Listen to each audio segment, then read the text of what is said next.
Breaking news. Due to Putin's war, each British family will be £15,000 poorer in the coming year. Due to Putin's invasion of Ukraine and the Conservatives' tax increase, British families will be over £15,000 worse off in the new year. Inflation caused by the war and the pandemic has made life harder for people across the country. Rising mortgage rates are hitting families at a time when they are already shouldering the highest tax burden since the end of World War II. Global supply chains were disrupted by lockdowns and COVID restrictions, which led to shortages of raw materials and components and drove up prices across the board. The Bank of England reported that even after Britain softened its COVID measures, China continued to impose strict restrictions in places like Shanghai, which had global repercussions on prices. Oil prices hit 14-year highs as a result of the conflict in Ukraine, and a wide variety of other commodities, including wheat, were also impacted. After Vladimir Putin invaded Ukraine, Russia quickly became the target of sanctions despite being a major exporter of oil and gas to global markets. Prior to the conflict, the United Nations estimated that trade between Ukraine and Russia accounted for 53% of the world's sunflower oil and seeds and 27% of the world's wheat. As energy and fuel price increases begin to level off, food price increases have emerged as a more significant contributor to Britain's high inflation. The Centre for Economics and Business Research, a think tank, estimates that this has resulted in a £5,312 increase in annual household spending on necessities like food and energy. The predicted increase of £1,061 in 2019 brings the total projected increase to £6,373. As the CEBR's head of forecasting, Kay Neufeld, recently stated, with inflation falling more slowly than hoped and mortgage rates rising sharply, the cost of living crisis is set to stay with us over the coming 12 months. Price increases. Inflation, as measured by the Consumer Price Index, CPI, peaked in October of last year at 11.1% and has since remained at a stubbornly high 8.7%.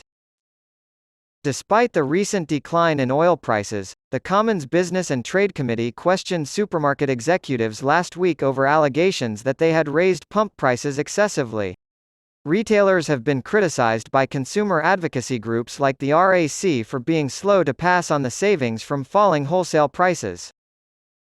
Some supermarkets were found to have raised their margins on gasoline and diesel after an investigation by the Competition and Markets Authority, CMA, began in May. Supermarkets have been accused of profiteering on the back of rising food prices, which have been affected by a combination of factors including a shortage of eggs caused by avian flu and a rise in the cost of fertilizer, transportation, and animal feed as a result of the invasion of Ukraine. In the absence of cheaper labor coming from the EU, many employers have given in to workers' demands for wage increases as a result of rising prices. Pay increases continue to lag behind the rate of inflation, but Mr. Bailey has warned that the increased spending power of the working class will only serve to drive up prices. Goldman Sachs and other economists predict that inflation will remain above the Bank of England's 2% target for the next 3 years, even though it was unchanged at 8.7% in May.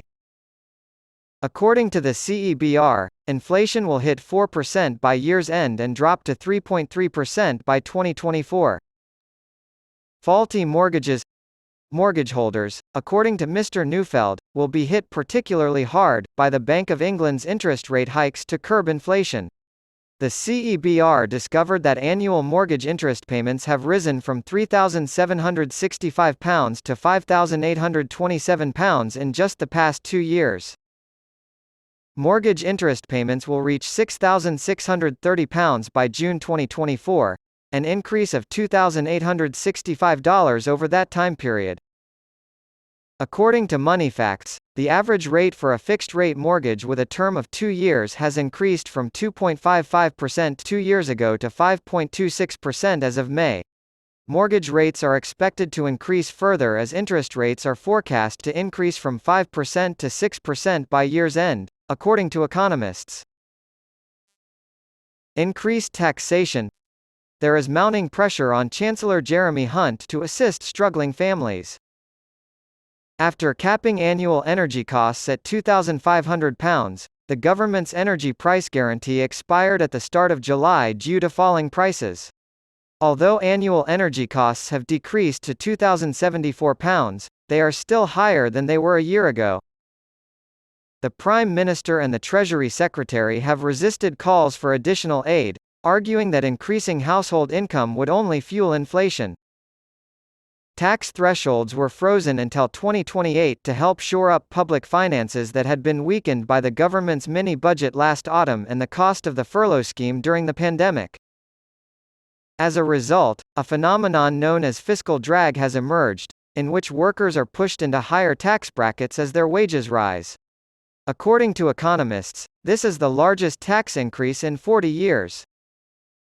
According to RSM UK, an accounting firm, the average household's tax burden has increased by £5,531 since 2021.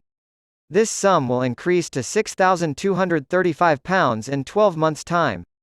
According to HM Revenue and Customs, the number of high-income taxpayers will double as a result of Jeremy Hunt's decision to reduce the additional rate threshold from £150,000 to £125,140 earlier this year. From 4 million in the 2020-21 tax year, an estimated 5.6 million will be filing at the higher rate by 2023-24, a 40% increase. This year, roughly 1 in 7 taxpayers will be subject to the higher rate. The next general election is expected to take place in the fall of 2024, and the government has said it wants to cut taxes before the election, but economists have cast doubt on these soundbites. Principal economist at the Resolution Foundation Adam Corlett said, "Despite political rhetoric around cuts, the UK's tax take is rising, and is more likely to rise further than fall in the future. Just picture the following. A political newcomer is elected with the promise of cleaning up the system. Even if that is a genuine goal, once in power, they will see that it is more effective to target those who are critical of the government and the opposition political parties rather than their own supporters. Therefore, the seeds of cronyism were unintentionally planted in this original plan. The leader's hold on power is strengthened, and the country slides toward authoritarianism, even as the leader claims to be fighting corruption by protecting friends and doling out favors to allies. Corruption may ultimately increase rather than decrease. This is a familiar tale that has been played out many times in both wealthy and poor nations. The political leaders' home countries can suffer greatly during such a transition. However, due to globalization, the effects of cronyism are no longer limited to a single country.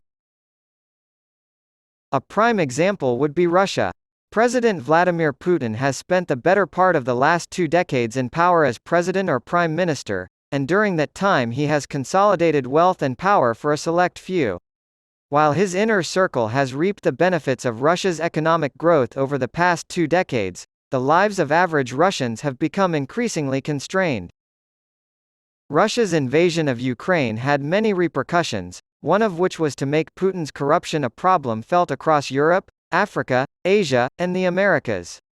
It may be tempting to point fingers at the political leaders who have enabled this trend, but doing so will accomplish little. Better understanding the mechanisms and incentive structures that lead leaders down the path of cronyism and greater corruption is the first step toward eliminating cronyism. The dynamics that lead political leaders to adopt cronyism are illustrated by Indonesia's history.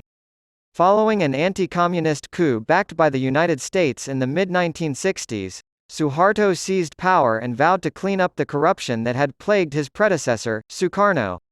However, Suharto's new order was just as oligarchic and ruthless as the previous regime despite its pro-Western, business-friendly stance.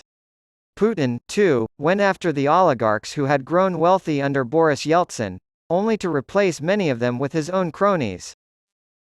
Assume, for the sake of analysis, that these leaders were as serious as many recently elected political leaders in their desire to root out systemic corruption.